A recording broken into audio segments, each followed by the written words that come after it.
नमस्कार, जय माता दी। नेपालमा विभिन्न ठाउँमा झिझिया कार्यक्रम गरिन्छ। यो कार्यक्रम हाम्रो मिथिला कल्चर संस्कृतिबाट जोडिएको छ। दशैंमा सबैले गराउँछ झिझिया कार्यक्रम। हाम्रो यहाँ पनि धनगढीमा झिझिया कार्यक्रम भएको थियो। अनि त्योमा यो झिझिया कार्यक्रममा हामी जस्तै कुमारी केटी बिहाई केटी गरिन्छ झिझिया। त्योमा केटाको इन्भल्भ हुँदैन।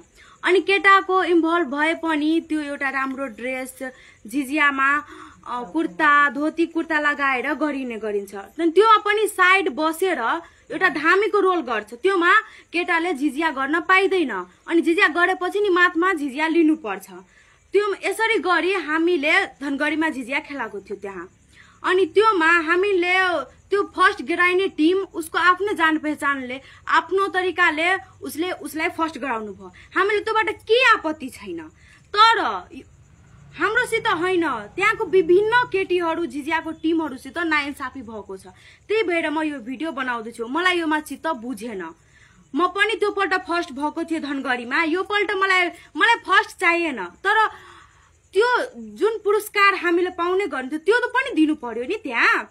तर यहाँ बेइमानी भयो हामीहरूसित, सबैसित भयो। हाम्रो धेरै टिम थियो, त्यो पनि सित त्यसलाई राम्रो पुरस्कार मिलेन। त्यो आफ्नो आफन्त जनाएर पर्सनल मान्छेलाई त्यहाँ पुरस्कार दिनुभयो। फर्स्ट प्राइज हुन्छ कि छैन दिनुभयो, आफ्नो कुरा हो। तर हामीलाई पनि त चित्त बुझ्नु पर्यो नि। हामीसित नाइन्साफी भएको छ। धनगढी यति राम्रो संस्कृति झिझिया कार्यक्रम गराउँथ्यो सबैमा। तर यो पल्ट यस्तो गर्नुभयो नि कि सबैको मन दुखेको छ।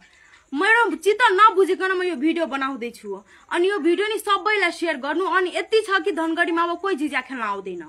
अनि धनगढीको मान्छे समेत लाइभमा हेर्नु भिडियोमा हेर्नु जिताको टिमले बिना झिझियाले गर्यो, अनसन्ट गीतमा गरेर जाट जटिनको गीतमा गर्यो। त्यो सब झिझिया होइन।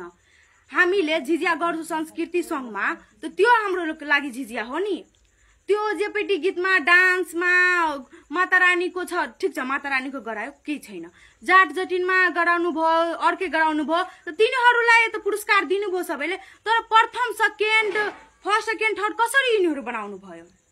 हामीहरूलाई चित्त बुझेन योमा। यति भएर म यति रातिको भिडियो बनाउँछु। अनि हामीले अर्को ठाउँ पनि झिझिया खेल्नु भयो, लगातार 7 झिझिया खेल्नु भयो। हामीहरूलाई फर्स्ट यो पल्ट अब पुरस्कार पाएको छु। यो पल्ट हामीले सोलखरमा, लक्ष्मीपुर पतारी, सीतापुर भन्दा अलि पछाडि सोलखरमा हामीले यो पल्ट फर्स्ट पाएको छु। त यो हाम्रो सन्देश नि त्यहाँको हामीले फर्स्ट प्राइज पाएको छु। त्यहाँको समितिहरूको मुखमा नि चाटा मार्ने जस्तो छ पुरै। त यो म रिक्वेस्ट गर्छु नि कि धनगढीमा कोही झिझिया गर्न नआउनु। कसैसित राम्रो भएको छैन। आफ्नो मान्छेले मात्र त्यहाँ जिताउँछ। अनि यहाँ नि स्कलरशिप दिनको कुरा भएको थियो ग्लोबल कलेजबाट, Lahan, the global college Lahan. त्यो सरलाई पनि म रिक्वेस्ट गर्छु कि कसैलाई स्कलरशिप नदिनु। रिक्वेस्ट गर्छु म, यति भन्छु कि कसैलाई स्कलरशिप नदिनु।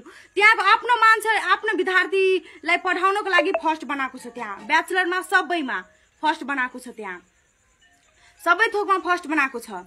अनि आफ्नो पढाउनको म सरसित रिक्वेस्ट गर्छु, ग्लोबल कलेजबाट रिक्वेस्ट गर्छु कसैलाई स्कलरशिप नदिनु। म त्यसको विरोध छु। कसैलाई स्कलरशिप नदिनु। म यति भन्न चाहन्छु। धन्यवाद।